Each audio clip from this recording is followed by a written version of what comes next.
Está no ar, abre aspas, o primeiro jornal multidigital do eixo SP-Rio. Abre aspas. Apoio Sicredi. Gente que coopera, cresce. Segunda-feira, 10 de fevereiro, ao vivo pelos Facebooks da SP-Rio Mais e do Jornal Vale, está no ar o Abre Aspas. Direto dos estúdios da SP-Rio Mais, no Jardim Aquários, em São José dos Campos, São Paulo. Você confere nesta edição. Chuva deixa São Paulo debaixo d'água. Brasileiros resgatados da China são bem recebidos em Anápolis. A Argentina vai dar calote no FMI. Anulada a licitação dos VLPs em São José dos Campos. Municípios da RM Vale têm baixa taxa de natalidade. Em 40 anos, Projeto Tamar coloca no mar 40 milhões de tartarugas. Parasita é o grande vencedor da noite do Oscar. Estas e muito mais notícias logo após ao comercial. Fique com a gente.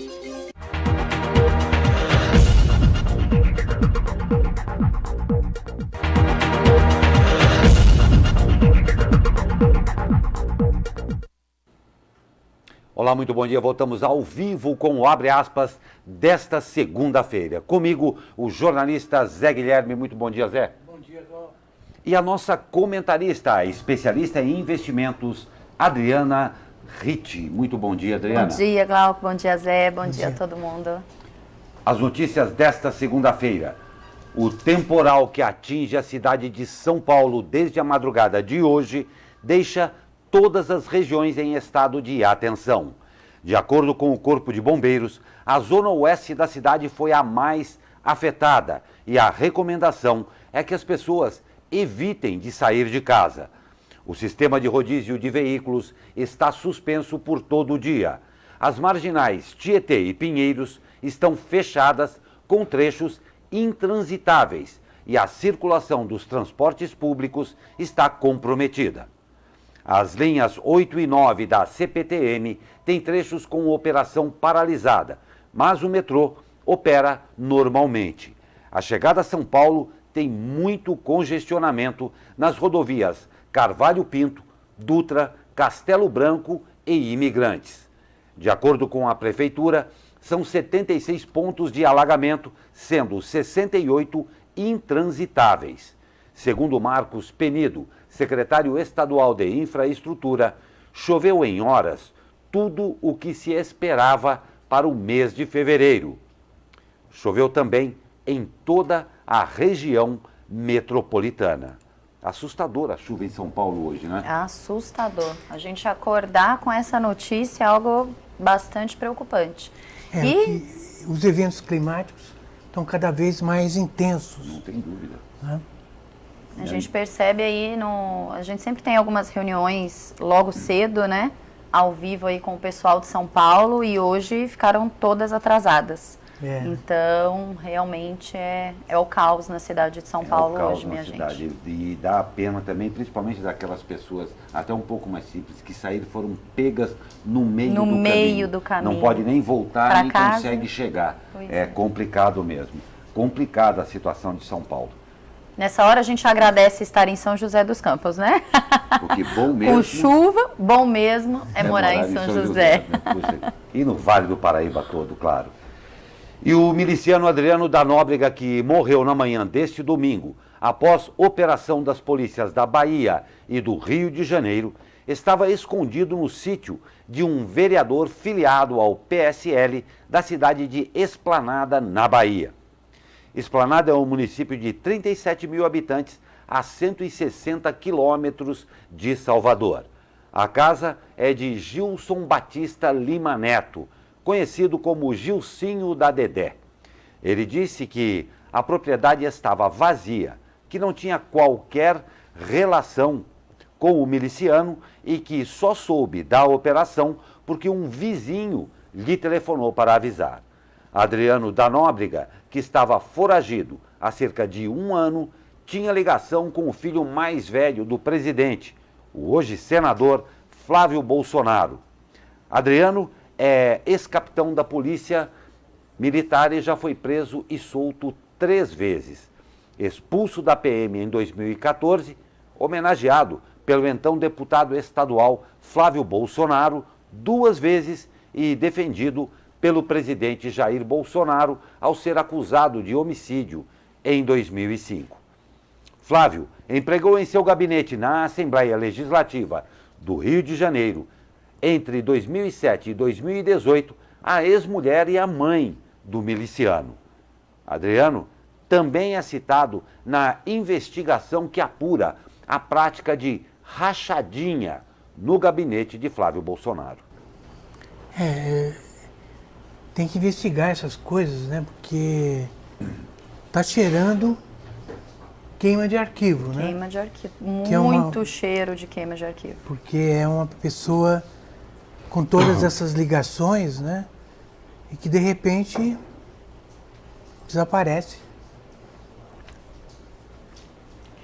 Os 2 aviões da Força Aérea Brasileira com brasileiros repatriados da China devido ao surto de coronavírus pousaram na base aérea de Anápolis neste domingo.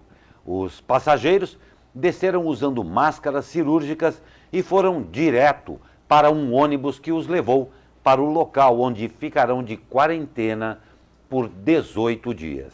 O primeiro boletim divulgado pelo Ministério da Defesa informou que os pacientes continuam sem qualquer sintoma da doença. Os hotéis de trânsito da base aérea de Anápolis foram adaptados para recebê-los. A saúde dos repatriados será monitorada 3 vezes ao dia. No local, os repatriados terão direito a 6 refeições por dia, videogame, jogos e apresentação de bandas militares, internet e TV a cabo, serviços religiosos, assistência odontológica e apoio psicológico. Desde o início do surto, a China registrou 908 mortes por coronavírus e mais de 40 mil casos confirmados. No Brasil, são 11 casos suspeitos e nenhuma confirmação. E a China? E a China, né? A China realmente essa situação do coronavírus está se estendendo mais do que a gente poderia imaginar, né? Tá uma contaminação muito maior do que o previsto. E aí a gente tem grandes preocupações para a nossa economia, viu, Zé? Porque acaba impactando o mundo todo. Hoje era um dia em que grandes fábricas da China voltariam a funcionar. A minoria voltou, a grande maioria ainda continua fechada. Inclusive uma fábrica muito importante, que é a fábrica responsável pela produção da Apple. Então pensa, uma potência como a Apple, uma potência mundial, vai afetar com certeza a economia americana, a nossa economia e todo ao redor, né? Porque a China tem essa característica, né, de fabricar coisas para o mundo produtos com licença, né? Exatamente. As empresas mandam seus projetos para a produção mais barata chinesa. Sem dúvida nenhuma. A China é, sem dúvida, o polo mundial, né? Por isso a preocupação. Esse final de semana a gente já viu aí 4 casos confirmados no Reino Unido. Então o Reino Unido já mandou uma informação, né, de que realmente considera isso muito sério e de saúde pública. Então estamos bem preocupados. Saíram números novos aí da China com uma inflação mais alta do que o previsto. A inflação era de 4,9, veio aí a 5,4. Ou seja, as coisas estão complicadas, é momento de bastante preocupação aí para o mundo todo. Pois é, realmente um momento tenso em todo o planeta. E eu dou aqui o bom dia ao Luizão, que mandou aqui pra gente, estou ligado, ele fala lá de Cruzeiro, Vale Histórico do nosso querido Vale do Paraíba aqui. Muito obrigado pela sua audiência, Luizão, e também a Eugênia Minecucci. Muito bom dia a vocês que estão ligados ao vivo conosco na edição desta segunda-feira, como disse, chuvosa, né? E cresce o número de pessoas contaminadas por cerveja mineira. Subiu para 31 os casos relacionados à intoxicação por cerveja contaminada com o dietileno glicol da cervejaria Baker, em Minas Gerais. O caso mais recente é de uma mulher moradora de Contagem, região metropolitana de Belo Horizonte. A informação é da Secretaria de Saúde de Minas Gerais.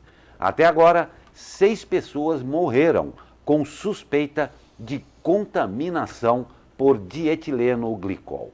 Outros 27 casos que apresentaram sintomas da contaminação estão sob investigação. Destes, grande parte foi registrado em Belo Horizonte, 22 ao todo.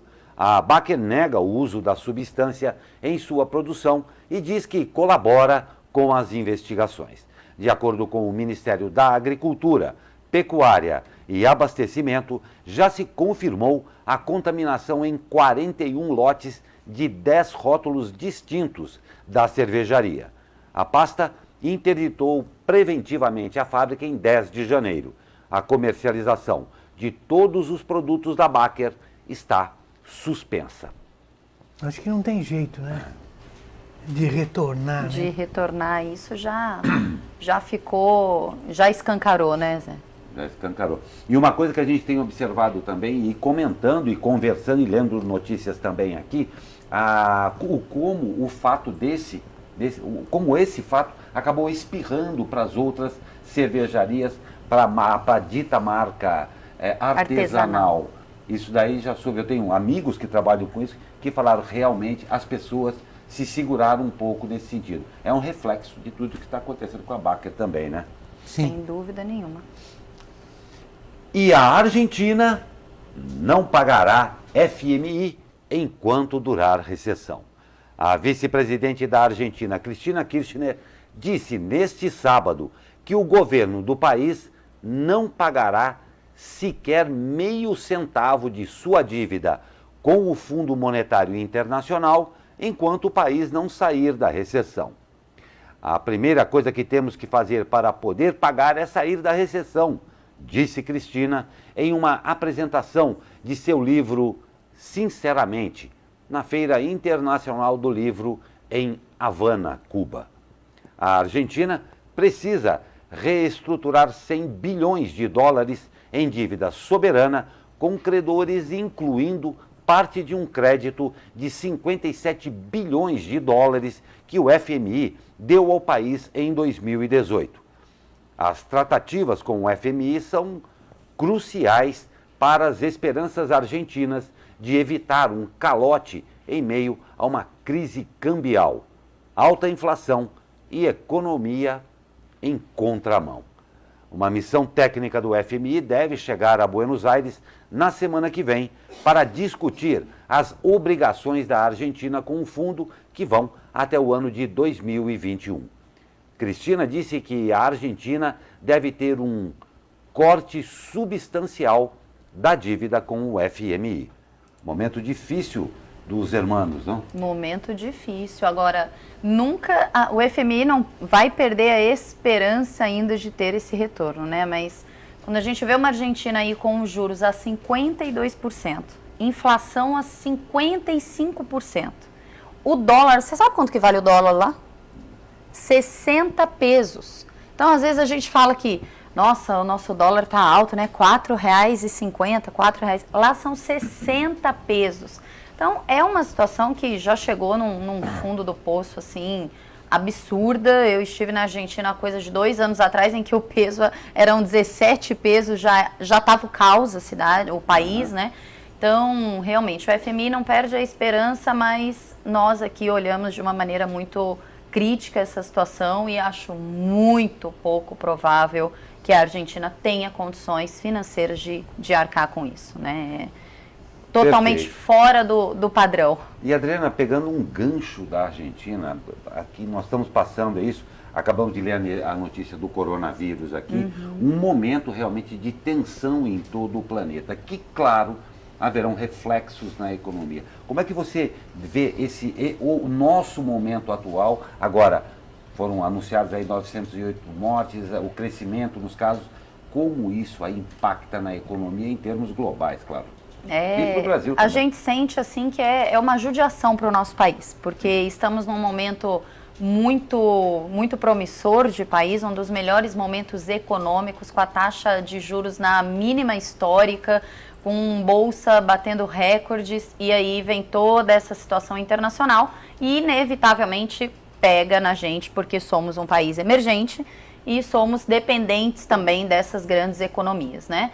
A semana passada a gente já teve aí um Ibovespa com uma forte queda na sexta-feira, que acabou zerando os ganhos do mês de fevereiro. E esperamos que esta semana seja uma semana de bastante tensão, de bastante cautela aí para os mercados, visto essas notícias que tivemos aí no final de semana, né?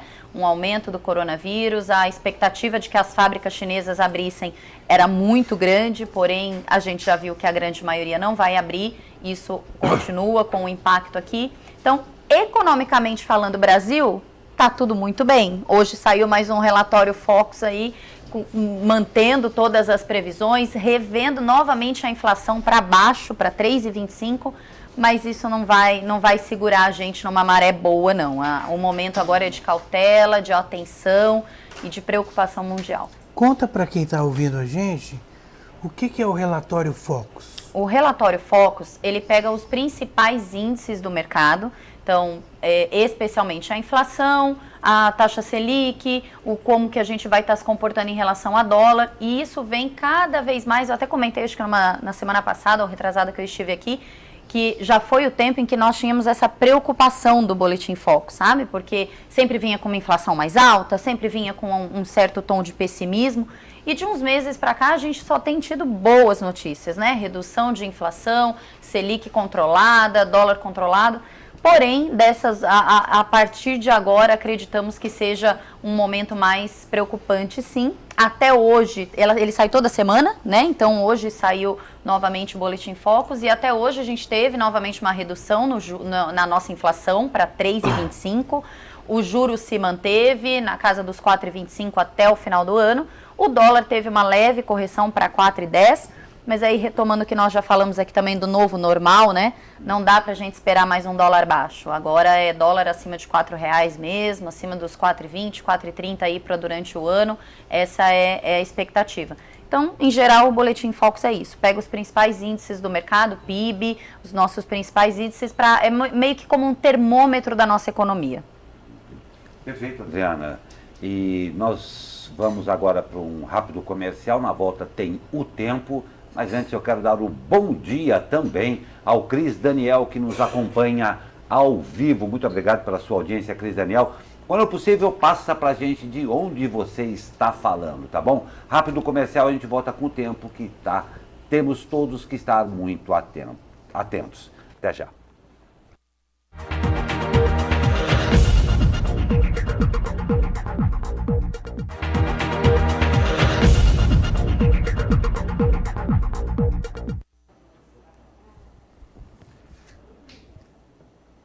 Olá, nós estamos de volta. Falei que a gente vai ver o tempo hoje, mas eu quero fazer um convite muito especial no bloco final do nosso programa aqui. Hoje nós recebemos as candidatas à reitoria da Univap, Universidade do Vale do Paraíba, as professoras Sandra Maia Fonseca da Costa, atual vice-reitora da universidade, e Ângela Cristina Crabe, atual presidente da Comissão Permanente do Vestibular, que vai conversar aqui dentro de um tempo, como nós já fizemos na sexta-feira também, conversar com a gente e expor aqui alguns pontos da sua candidatura, tá? Então eu convido a todos vocês a participarem aqui, enviando perguntas, participarem ao vivo conosco nessa entrevista. Tá aí o Sérgio Henrique Souza, que mandou aqui também. Adriana, acho que tem muito mais a ver com você aqui, ele tope essa cobertura do cenário econômico. Então, muito obrigado pela sua audiência também, tá aí. Obrigada. Ao Sérgio aqui. Pois é, vamos com o tempo. O tempo realmente, São Paulo passando uma situação bem difícil mesmo, e a gente precisa ficar muito atento com o tempo também aqui no Vale do Paraíba. E tempo é com ele. Fala, meu amigo Caio Souza. Um ótimo dia a você. Fala, Glauco Turzi, muito bom dia. a passagem de uma frente fria pelo mar vai mudar as condições do tempo aqui na nossa região. A segunda-feira será um dia de céu predominantemente nublado, o sol vai aparecer bem pouco hoje, as temperaturas vão estar em declínio, máxima prevista de 24 graus no Vale do Paraíba, 23 em São Paulo, 23 também no litoral e 18 na Serra da Mantiqueira. Hoje pode chover a qualquer momento, mas no período da tarde a tendência é de que tenhamos algumas pancadas de chuva de intensidade mais significativa. É importante ficarmos bem atentos quanto a isso. E os ventos vão soprar com intensidade moderada, no litoral principalmente, ao longo de todo o dia. Essas condições do tempo devem permanecer pelo menos até a próxima quarta-feira. Na quinta, a previsão é de que o sol já comece a aparecer com um pouco mais de frequência e voltemos com a chuva em formato de pancadas no final da tarde. Caio Souza, direto da sala de operações do Tempo Vale, para o jornal Abre Aspas. Muito obrigado, Caio Souza. Um grande abraço e boa semana a você e a todos aí do Tempo Vale. Realmente, cuidado com o tempo aqui, né? E licitação do VLP é barrada em São José dos Campos. O TCE, Tribunal de Contas do Estado, determinou a anulação do pregão que havia sido aberto pelo governo Felício Ramute para a compra de 12 VLPs, os veículos leves sobre pneus, para o projeto da linha verde. A decisão, tomada semana passada, atendeu a pedido do Observatório Social de Jacareí, que havia impugnado o edital em dezembro. Na época, o pregão acabou adiado por tempo indeterminado em uma decisão provisória. Agora, no julgamento definitivo, a conselheira Cristiana de Castro Moraes, relatora do caso, destacou que deve a Prefeitura de São José dos Campos fazer a anulação do pregão presencial por vício de ilegalidade. Uma das irregularidades apontadas pela relatora foi a inadequação da adoção da modalidade licitatória, incompatível com o objeto. O governo Felício fez a licitação na modalidade pregão, que tem prazos menores e é voltada para a aquisição de bens e serviços comuns. A outra falha apontada foi com relação ao projeto básico, devido à ausência de planejamento prévio minucioso. Procurada, a gestão tucana alegou que não foi notificada oficialmente dessa decisão.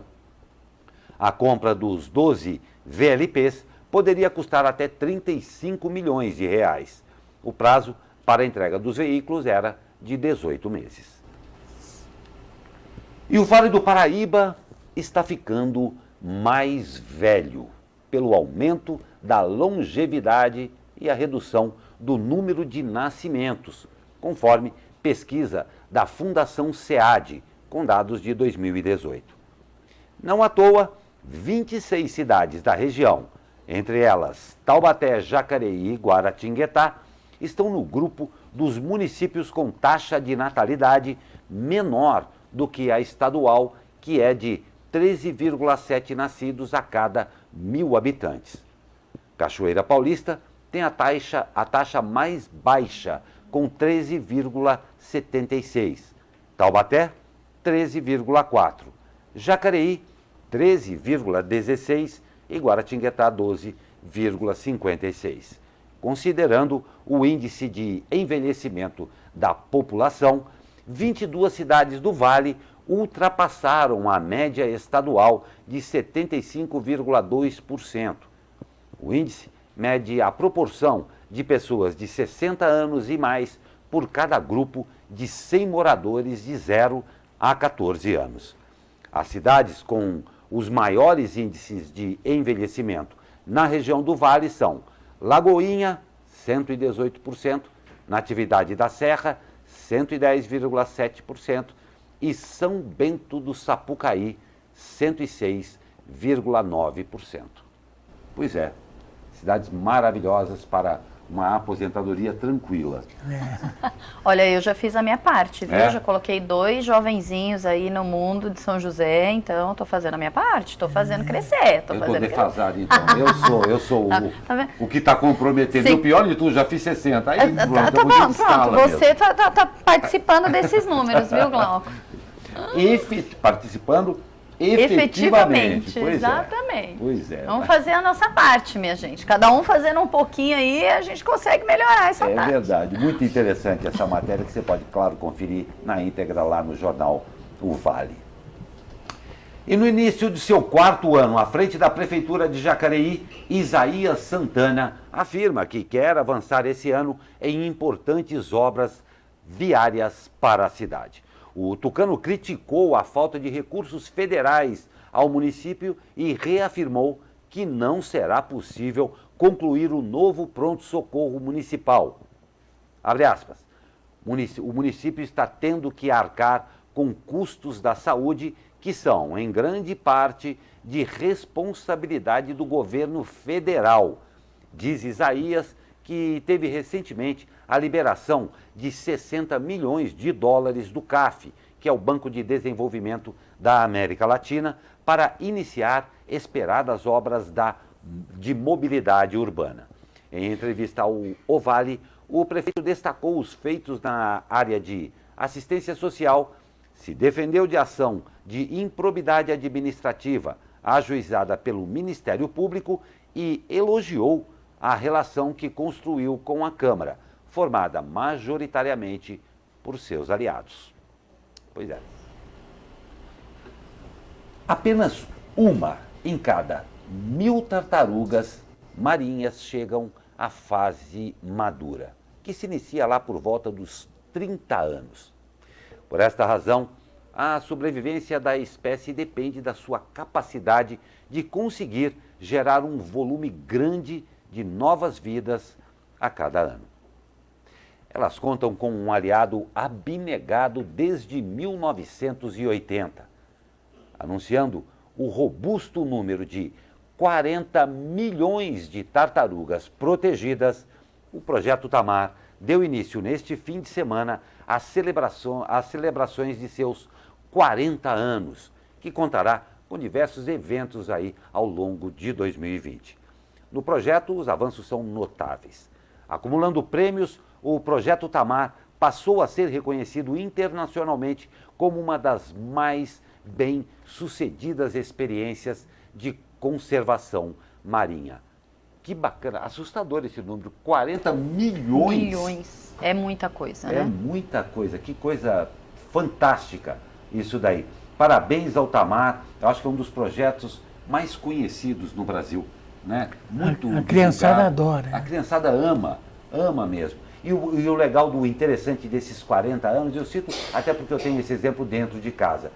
As meninas, crianças pequenas, foram ao Tamar várias vezes, ao Projeto Tamar várias vezes, cresceram com isso e já levam outras pessoas. Então é legal quando um projeto é longevo o suficiente para que a criança que foi um dia como criança possa levar o seu filho também. Isso eu acho uma característica muito bacana, né? Sem dúvida. E quando a gente vê uma notícia dessa, eu percebo que meus filhos farão isso também, Não é? se Deus quiser. Exatamente, muito legal. De parabéns ao Tamar e, claro, a todos esses magníficos profissionais que se empenham em trabalhar tão bem para essa causa pra lá de importante e justa.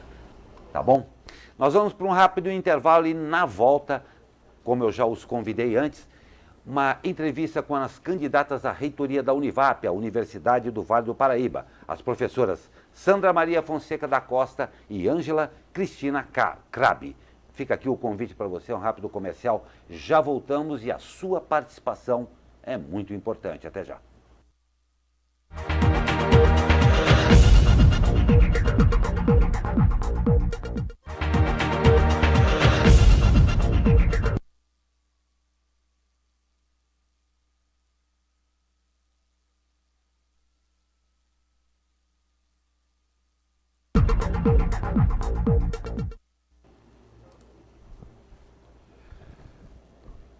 Me pegaram aqui na volta no retorno, né? Mas como Como eu já havia dito e já havia convidado a todos vocês, hoje nós recebemos as candidatas à reitoria da Univap, Universidade do Vale do Paraíba, as professoras Sandra Maria Fonseca da Costa, atual vice-reitora da universidade, e Ângela Cristina Crabe, atual presidente da comissão permanente do vestibular. Eu agradeço a presença e dou um muito bom dia, bem-vindas à nossa bancada.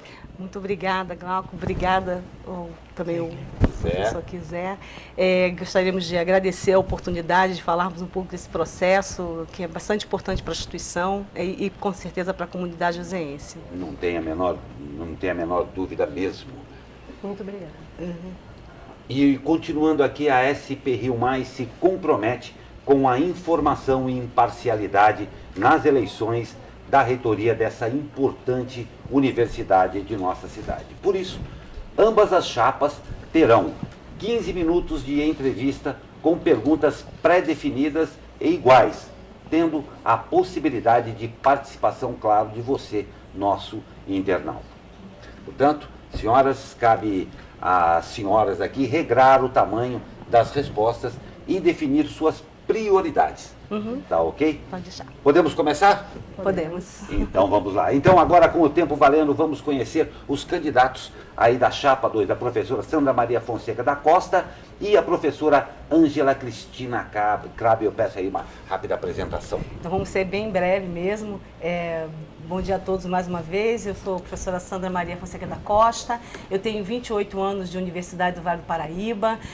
Fui coordenadora de curso de graduação, fui coordenadora de curso de mestrado. Esqueci de falar que eu sou geógrafa de formação. Tenho um doutorado pela Universidade de São Paulo e pós-doutorado pela Universidade de Indiana, nos Estados Unidos. E nos últimos 7 anos eu tenho atuado como vice-reitora e pró-reitora de pesquisa e pós-graduação da universidade. Bom dia, ouvintes e telespectadores. Eu sou Ângela Cristina Crabe, professora da casa há 11 anos, licenciada em Física, com doutorado e pós-doutorado também em Física. Fui astrônoma residente do Telescópio SOAR no Chile. Atualmente sou presidente da Comissão dos Processos Seletivos do Vestibular, responsável pela organização e execução. Também atuei como coordenadora do ciclo básico de todas as engenharias, além de ser professora da graduação das engenharias e da pós-graduação do mestrado e doutorado em Física. Muito obrigado pela apresentação e também, aí rapidamente, para a gente poder fazer essa inserção, quais as funções de reitores e vice-reitores em relação à faculdade e à comunidade joseense? Então, a reitoria é o órgão executivo da tríplice função da universidade. Então, ela tem que atuar na coordenação, administração, fiscalização da educação da universidade em relação a ensino, pesquisa e extensão, que é a tríplice função da instituição. O nosso estatuto, que coordena, e na realidade é como se fosse a carta magna da universidade, ele pressupõe 22 artigos vinculados à ação do reitor. Dentre esses, um que a gente considera bastante importante é aquele relacionado à articulação que a reitoria, junto com a vice-reitoria, obviamente o reitor e a vice-reitoria, tem que fazer junto à sua comunidade, em termos de dar visibilidade à instituição e trazer para dentro da universidade as parcerias importantes que movem a instituição no seu dia a dia. Então, assim, de uma maneira muito breve, a gente sabe que ele tem que ser um líder agregador das pessoas, ele tem que ser coordenador das ações institucionais. Então, realmente é um órgão que ele tem que cumprir o estatuto, mas ele também tem que cumprir essas outras funções aqui relatadas. O vice-reitor, ele substitui o reitor em sua ausência e ele também auxilia conforme demandas do reitor, fazendo uma gestão conjunta. Vamos falar agora da questão da educação, né? A Univap conta hoje com 40 cursos, né, de graduação, e a gente quer saber quais são as metas de vocês em relação a esse ponto dos cursos? Ok. É muito difícil a gente falar de todas, né? Porque é uma proposta bastante extensa e fundamentada, mas assim, a principal, as principais propostas, além de modernizar a nossa graduação, a gente tem que mostrar também os nossos diferenciais. Então, o que a gente pensa nesse processo todo? A gente precisa fazer uma reestruturação da nossa matriz curricular e montar currículos baseados em habilidades e competências, porque é isso que o mercado hoje apresenta para o profissional, um profissional que ele seja proativo, que trabalhe que consiga trabalhar em equipe, e currículos baseados, simplesmente lineares, baseados em conteúdos, não proporcionam isso ao nosso aluno. Então, essa é uma mudança que a gente vai ter que fazer, é uma coisa bastante imediata. A gente vai ter que introduzir metodologias ativas, como orientação didático-pedagógica, que também o aluno não, ele nessa proatividade hoje do aluno, ele é também um agente do processo educacional. Então, ele não é mais ele sentado lá e o professor conduzindo o processo. Tem que haver essa interação, e as metodologias ativas pressupõem essa interação necessária para você ter um ensino mais dinâmico. A gente propõe criar cursos de graduação em tempo integral, que é uma coisa importante para a universidade, para aproveitar não só a nossa infraestrutura, mas também os nossos docentes lá presentes. Alguns cursos a gente quer também propor a criação da opção dos nossos alunos de dupla diplomação. A gente está hoje num mercado globalizado, nossos alunos eles têm que sair aptos também a atuar no cenário global, então propor cursos com essa característica é uma coisa importante. Ampliar a internacionalização da instituição, a gente também quer propor para alguns cursos que o aluno consiga sair também com um mestrado, como está sendo proposto agora pelo ITA, inclusive. Buscar e ampliar parcerias com o setor produtivo, com o terceiro setor, com o poder público, para que a gente possa ampliar a oferta de bolsas para os nossos alunos. Atualmente, são 50% dos alunos que têm algum tipo de bolsa, e a gente quer ampliar isso. E aí há vários outros aspectos que a gente propõe, mas esses são os pontos assim, core da nossa proposta. Perfeito. E hoje o mercado educacional oferece muitos cursos de ensino à distância ou tecnólogos, como alternativa mais barata de graduação. A chapa de vocês tem pretensão de realizar algo aí do tipo? Então, hoje a universidade já oferece 4 cursos de graduação no formato tecnólogo. Alguns com muito sucesso, como por exemplo, o curso de gastronomia. Então, a gente pode e deve ampliar a oferta de cursos nesse formato, porque são cursos de menor extensão e a gente pode praticar preços um pouco menos, ou melhor, um pouco mais acessíveis para a nossa clientela, principalmente. Mas, em relação ao EAD, a gestão do professor Jair já inseriu disciplinas nesse formato dentro dos currículos existentes. Mas, óbvio, a gente não pode fugir da oferta de EAD, hoje é uma realidade no cenário educacional, mas a gente tem que fazer isso com muito cuidado, primando pela qualidade, não pelo sucateamento da educação, porque não é porque a gente vai ofertar um curso EAD que ele vai ser de péssima qualidade e não vai proporcionar ao aluno uma inserção no mercado. Então, a gente precisa, primeiro, para isso, credenciar a instituição para a oferta de cursos EAD, porque a universidade não está credenciada para isso. Então, esse é o primeiro trabalho, junto ao MEC, fazer esse credenciamento. Para depois, então, a gente fazer um trabalho de desenvolvimento de cursos dentro dessa proposição. E existe algum planejamento ou plano para fazer com que a faculdade, com que a universidade seja mais acessível e que a inadimplência seja reduzida? Então, tem um detalhe que muita gente desconhece, mas a Univap ela é uma mantida da FVE. A FVE ela é a responsável financeira pela instituição. Então, o que a gente pode fazer? A gente tem, só para vocês terem uma ideia, a gestão atual da FVE conseguiu diminuir a inadimplência institucional. Foi todo introjetado um processo de trabalho em conjunto para diminuir essa inadimplência, que hoje está na casa de 5% a 7%, menor do que a praticada no mercado hoje, que gira em torno de 10%. Então, em relação a isso, a gente está bem encaminhado. O que a gente tem que fazer é continuar trabalhando com a FVE no sentido de diminuir inadimplência, inadimplência e, óbvio, a gente deve sim fazer um trabalho de avaliação de mensalidades, mas também junto com a FVE, porque a gente não pode ser irresponsável sob o ponto de vista financeiro, porque a instituição é grande e ela precisa dessa tranquilidade também. Você tinha colocado a questão da inserção como uma plataforma mais geral para todos os cursos. Todos os cursos, né? É. Agora eu queria então falar sobre a questão da pesquisa. O Brasil vive um momento de que a pesquisa está sendo deixada de lado pelo governo. A valorização está muito evidente nas falas das autoridades. Sim, sim.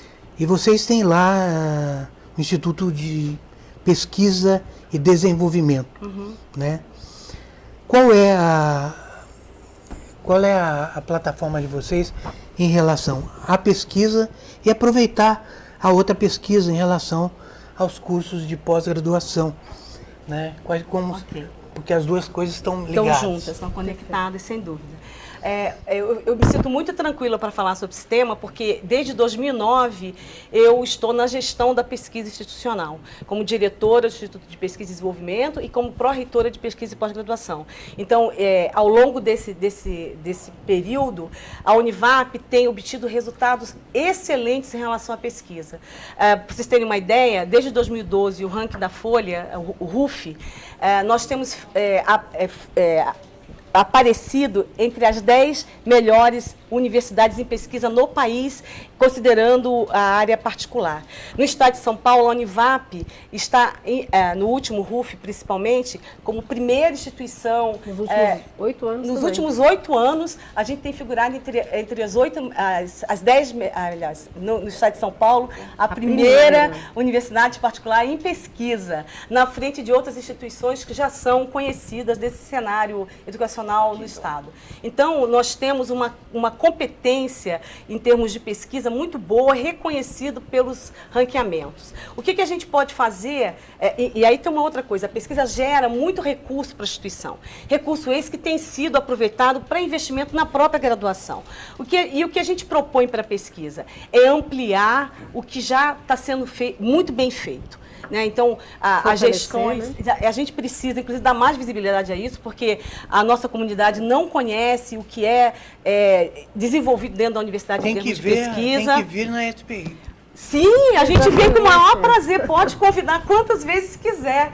Eu amo falar da nossa universidade e amo falar das nossas conquistas, que são grandes. Então, a nosso objetivo... Aí tem uma proposição que é, sim, ampliar a oferta de cursos de estrito senso profissional, principalmente o direito, que a gente não obteve muito sucesso nos últimos tempos. A gente tentou desenvolver uma proposta e não conseguimos obter sucesso, mas o nosso foco é trabalhar um pouco mais nessa linha. E curso multiáreas também. Multiáreas, multidisciplinares. Perfeito. E a Univap tem aí mais de 4.000 alunos, cerca de 400 funcionários e o maior campus privado do Brasil. Sim. Começar a gente falar por partes sobre essa gestão. Primeiro, falar do interno. Quais as metas e planos para os cerca de 400 funcionários da Univap? Então, como eu mencionei, né, a FVE ela tem responsabilidade financeira e de gestão também do corpo técnico, administrativo e docentes. A Univap tem independência... A Fundação Vale a Pena de Ensino. A Fundação Vale a Pena de Ensino. A Univap ela é responsável pela gestão acadêmica, didático-pedagógica e a FVE pela gestão financeira. Então, não adianta a gente falar assim, eu proponho, eu vou fazer, porque isso é responsabilidade de candidato. Né? Então, o que a gente tem conversado muito é que a gente precisa estar mais próximo da FVE. Tem processos que são relacionados à universidade que a gente pode melhorar, porque a gente tem ainda papel circulando dentro da universidade. Papel para encaminhamentos. E a gente precisa melhorar os processos. Desburocratizar, exatamente. Tornar todos os procedimentos internos muito mais tranquilos para o técnico administrativo e até mesmo para os coordenadores. Então, esse é um ponto que a gente precisa fazer, porque senão a gente fica trabalhando estamos no século XXI trabalhando com uma estrutura de século XX. Não dá. Isso é um ponto importante. E outro ponto que a gente tem conversado muito é relacionado ao plano de carreira. Mas esse é um problema que nós temos que conversar também com a FVE, que é a nossa mantenedora. A fundação é formada por quem? Por pessoas da própria universidade? A fundação, ela tem uma estrutura administrativa, eu vou falar da FVE agora, ela tem uma estrutura administrativa que é compartilhada pelas mantidas. Então, as mantidas são o parque, a Univap e os colégios. Então, na parte financeira, contábil, de DP, de TI, é tudo estrutura compartilhada. Então, tem o presidente e essa estrutura compartilhada. Okay. Nós estamos aí já com 1 minuto, rapidamente, sobre o campus. No ano passado, existiram alguns casos de roubo de carro dentro da universidade. Qual o posicionamento de vocês sobre a segurança interna e, claro, também sobre a manutenção do campus? Então, de novo, né? Aí a gente entra no campo da FVE de novo, mas esse é um assunto bem interessante, porque esses problemas que aconteceram no passado, eles foram resolvidos em cooperação Univap-FVE, um sistema de câmera que nós havíamos instalado com recurso de projetos dentro do campus, que possibilitou a detecção dos autores desses crimes. Acompanhamos quando eles entraram no campus que eles iam efetuar um outro roubo, comunicamos à polícia e prendemos em flagrante. Então, e o nosso campus é um campus enorme, que é acessado pela comunidade, e a FVE está atenta, ele é aberto e a FVE está atenta a isso. Nós estamos implantando um sistema de segurança agora, quer dizer, a FVE está fazendo isso, com câmeras em todo o campus. Então, assim, a FVE está cumprindo a sua responsabilidade em relação a essa segurança que não é só de quem trabalha lá, é de quem estuda e de quem visita o campus diariamente. Não tem a menor dúvida, nós vimos aí o cronômetro já zerou, mas a gente não é tão rígido assim como aconteceu com a dupla que as precedeu aqui também. Eu gostaria que vocês mandassem aí um recado para o público da faculdade, para a gente encerrar essa participação aqui. Eu posso falar, Angela, porque eu estou assim na adrenalina. Olha, pessoal, o pessoal que está nos ouvindo, queria primeiro agradecer pela oportunidade de participar de um processo como esse, democrático, e dar também visibilidade a esse processo, agradecer aos parceiros que permitem também dar visibilidade a esse processo à comunidade. Foi um processo curto, intenso, vocês podem ter certeza que a gente quer fazer diferença na vida da nossa universidade, é por isso que a gente aceitou esse desafio, é por isso que a gente está dando a cara a tapa, e a gente conta com o apoio de vocês. Leem as duas propostas, não apenas a nossa proposta, leem as duas, construam uma análise crítica, porque isso é importante nesse processo eleitoral. Eu tenho certeza que ao ler, vocês vão fazer a melhor opção. Chapa 2. Obrigada. Meus parabéns. Muito obrigada. Nós agradecemos muito pela participação, esse compromisso da SP Rio+, sempre com a verdade, com a transparência à disposição aqui. Hoje, nessa feita aqui, as candidatas à reitoria da Univap, Universidade do Vale do Paraíba, as professoras Sandra Maria Fonseca da Costa e Ângela Cristina Crábio. Nosso muito obrigado. A gente é que agradece. Obrigada, nós estamos de Glauco. portas abertas aqui sempre. Com toda certeza. A gente volta quantas vezes quiser. Sendo reitor ou não, eu amo falar sobre a universidade. Pode convidar. Muito obrigado e boa sorte. Muito obrigada. E para você que nos acompanha, rápido comercial e já voltando, lembrando que, claro, eu espero a sua participação. Fique com a gente. Obrigada.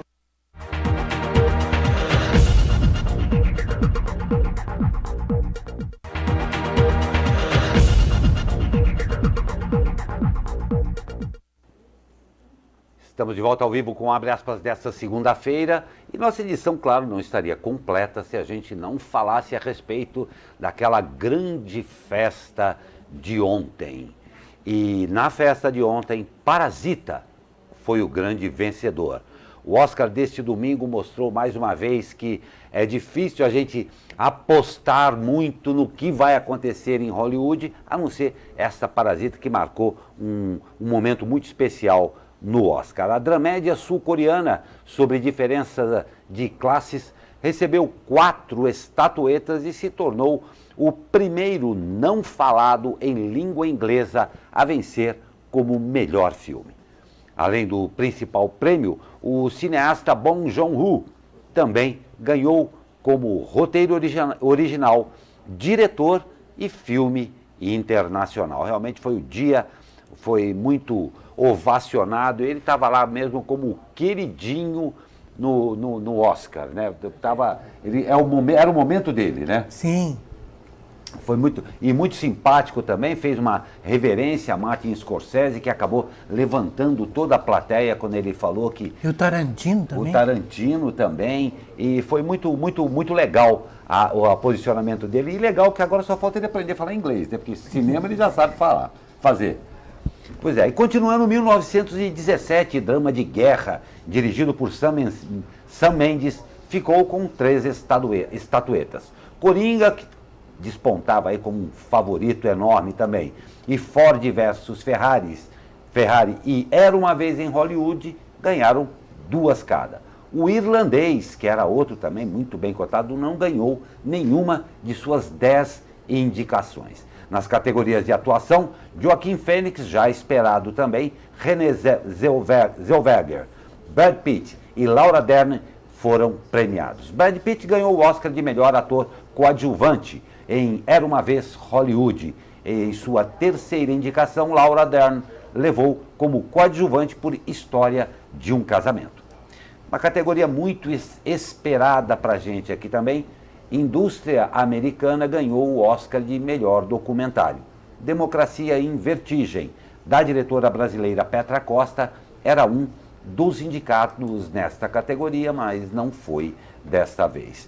Como eu havia dito, Joaquin Phoenix era franquíssimo favorito a melhor ator, né? Ganhou com o Coringa, e Renée Zellweger por Judy, da Judy Garland, que é uma figura exponencial em Hollywood também, muito esperada, e uma brilhante interpretação de Renée Zellweger, que leva o Oscar de melhor atriz. Tá? E vamos de esporte. E o ouro é logo ali. A seleção sub-23 do Brasil cumpriu sua missão e derrotou a Argentina por 3-0, carimbando assim a sua vaga para as Olimpíadas de Tóquio, no Japão. Além de Brasil e Argentina, que são representantes da Conmebol, outras 12 seleções já estão classificadas para o torneio de futebol masculino das Olimpíadas. Japão, França, Alemanha, Espanha, Romênia, Nova Zelândia, Egito, Costa do Marfim, África do Sul, Arábia Saudita, Coreia do Sul e Austrália. Agora faltam apenas 2 vagas para completar os 16 países participantes, que virão do pré-olímpico da América do Norte, que começa no fim de março. Já aqui na região, os campeões seguem mesmo lá em cima. O Vôlei Taubaté superou o Itapetininga por 3-1 e garantiu mais uma vitória na Superliga Nacional. Assim, os taubatianos, comandados pelo técnico Renan, chegam aos 44 pontos e seguem na briga pela liderança do campeonato contra o Cruzeiro. Agora, o time da região volta a jogar pela Superliga apenas na outra quinta-feira, dia 20 de fevereiro, quando recebe o Campinas, novamente em Taubaté. Antes, a equipe da região vai disputar o Campeonato Sul-Americano em Contagem, Minas Gerais. A equipe taubateana estreia na quarta-feira, quando recebe o Regatas Lima do Peru. E a estreia foi com o pé esquerdo. Pela primeira rodada do Campeonato Brasileiro, as meninas da Águia foram superadas pelo Internacional por 2-0 lá no Rio Grande do Sul. Agora, o time da região volta a jogar na quinta-feira, quando recebe o Cruzeiro, no estádio Martins Pereira, em São José dos Campos. Vale a sua torcida. Já a invencibilidade, essa sempre acaba. O Burro da Central perdeu para o Monte Azul por 3-0 e conheceu a sua primeira derrota no Campeonato Paulista da Série A2. Com o resultado, os taubateanos seguem na 3ª posição com 10 pontos. Agora, o time comandado pelo técnico Ivan Izzo volta a jogar na quarta-feira, quando recebe o São Bento, lá no Joaquinzão. Pois é, vamos começando a todo mundo pegar no tranco aí, inclusive no esporte. O esporte da região parece que esse ano vai ser bem melhor aí também. E olha só, a Unicode Consortium, grupo que realiza a padronização de letras, números, símbolos e emojis para sistemas operacionais, anunciou que adicionará uma figurinha com típico gesto italiano. A mão fechada em forma de concha, juntando os dedos apontados para cima. O gesto é normalmente usado para expressar incompreensão ou indignação. Além do é o típico gesto italiano mesmo. E além desse, também vão ser adicionados emojis de imagens de barata, azeitona, mamute, desentupidor de privadas e ícones de igualdade de gênero, como, por exemplo, a bandeira do orgulho trans. Maquê. Maquê. Eu tenho certeza que foi uma excelente notícia para todos os italianos e descendentes de italianos aqui. Essa mãozinha realmente diz muito. Maquê. Maquê. Muito, muito legal isso daí. O emoji que eu acho que com o correr dos tempos aqui, quem sabe algumas coisas serão escritas aí em emojis. E daqui a alguns milhares e milhares de anos vão ter que ser decifrados como hieróglifos. Sim, mas já tem, né? Já é. Já é mesmo. E você gostou da mãozinha? Gostei. Eu também gostei. Bem interessante. Mais uma aí, mais um utilitário nesse mar de emojis aí. Edição de segunda-feira que a gente viu, a chuva preocupa em São Paulo, também preocupa aqui no Vale do Paraíba, então todo cuidado é pouco, tá bom? Observe aí as informações da Defesa Civil, tome cuidado com a sua casa e vamos nós para mais uma semana. Zé Guilherme, encerrando essa segunda-feira que a gente espera que chova menos. Até amanhã. Até amanhã, de preferência com um pouquinho de menos chuva. Para você que nos acompanhou nessa edição, nosso muito obrigado e até amanhã com mais um Abre Aspas.